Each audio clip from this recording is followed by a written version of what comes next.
తెలంగాణ రాష్ట్రంలో గత ప్రభుత్వం హయాంలో జరిగినటువంటి టీఎస్పీఎస్సీ ప్రశ్నాపత్రాల లీకేజీ వ్యవహారంగా రాష్ట్ర వ్యాప్తంగా దుమారం రేపిన విషయం మనందరికీ తెలిసిందే.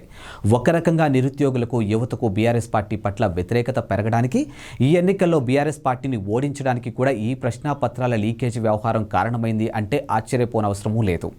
ఇంకా సీఎం రేవంత్ రెడ్డి బాధ్యతలు చేపట్టిన తర్వాత శాఖల వారీగా సమీక్షలు నిర్వహిస్తూ ప్రక్షాళనకు అడుగులు వేస్తూ ఉన్నారు. ఈ క్రమంలోనే టీఎస్పీఎస్సీ రేవంత్ రెడ్డి కేసు వివరాలు, పురోగతిని అధికారులను అడిగి తెలుసుకున్నారు. ఇక తాజాగా ఆయన టీఎస్పీఎస్సీ ప్రశ్నాపత్రాల లీకేజీ వ్యవహారంపై మరో సంచలన నిర్ణయం తీసుకున్నట్లు సమాచారం.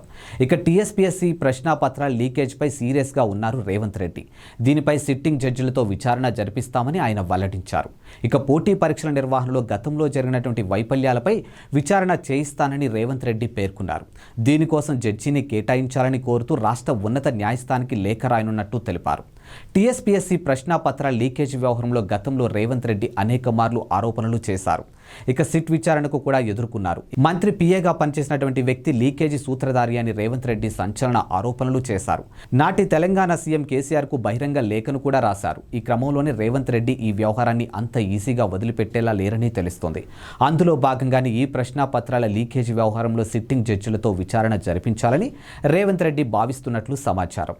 ఇక రేవంత్ రెడ్డి టీఎస్పీఎస్సీ విషయంలో వేస్తున్నటువంటి తాజా స్టెప్లతో గులాబీ పార్టీలో గుబులు మొదలైంది. ఇక రేవంత్ రెడ్డి ఈ వ్యవహారంలో నిజ నిజాలు నిగ్గు తేలుస్తారని చర్చ జరుగుతుంది.